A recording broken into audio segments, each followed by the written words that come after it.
ખંજવાળ ત્વચાની સમસ્યા એક સહજ પરેશાન કરનાર તકલીફ છે જે આપની ત્વચાને રગડવાને અથવા ખરોચવા માટે ઉત્સાહિત કરે છે.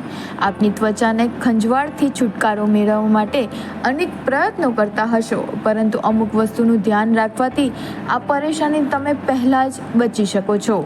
અમદાવાદના પ્રખ્યાત ત્વચા સંભાળના ડૉક્ટર તેજાંશુ દલાલ, તેમનું કહેવું છે કે મહિલાઓમાં આ સમસ્યા રહેતી હોય છે તેનું એકમાત્ર કારણ છે કે મહિલાઓ અંડરગાર્મેન્ટ્સ પહેરતા હોય છે તે ખૂબ જ ટાઈટ હોય છે, જેના કારણે આ તકલીફ મહિલાઓને સૌથી વધારે થતી હોય છે.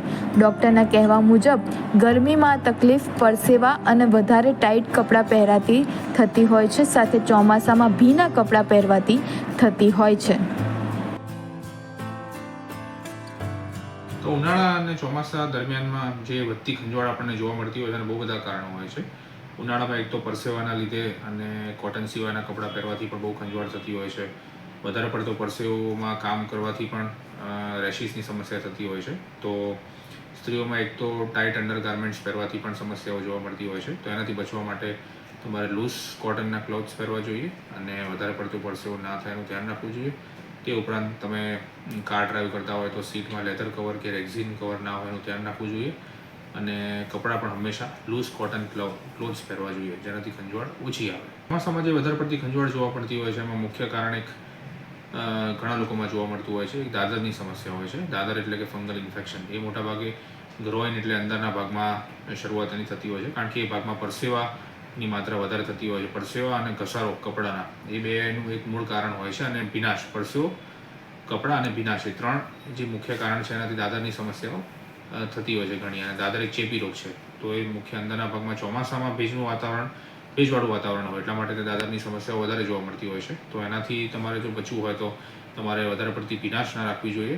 હંમેશા નાહ્યા પછી તમારે બોડીને ક્લીન કરી દેવી જોઈએ અને સુકાયા પછી જ ક્લીન કર્યા પછી જ તમારે કપડાં પહેરવા જોઈએ અને ભીનાશથી તમારે દૂર રહેવું જોઈએ. જો ઉનાળામાં જે મોટાભાગની ઇચિંગ હોય છે એનું કારણ મેઇન એક સ્વેટ ડર્મેટાઇટિસ, એટલે મેં તમને પરસેવાની વાત કરી એનું એક કારણ હોય છે. બીજું એક ઘમોરિયા કહેવાય. ઘમોરિયા એટલે પરસેવાના લીધે જ જે સ્વેટ લેન્ડ્સ હોય, પરસેવાની ગ્રંથિઓ બધી બ્લોક થઈ જાય એટલે એને ઘમોરિયા કહેવાય.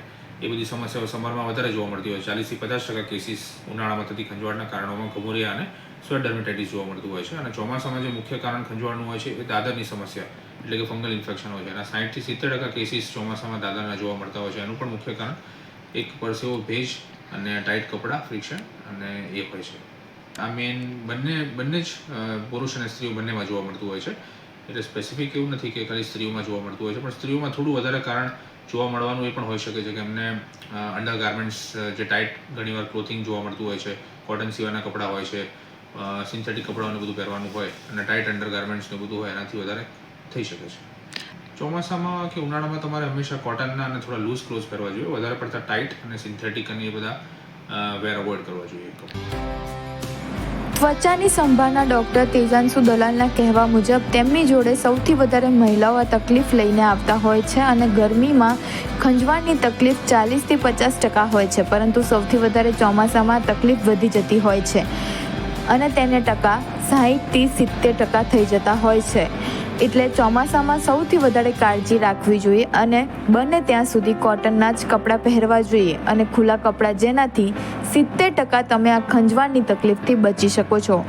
સાથે તમે ઘરેલું ઉપચાર પણ કરી શકો છો, જેના કારણે તમારી ત્વચાને ખંજવાળથી બચાવી શકો.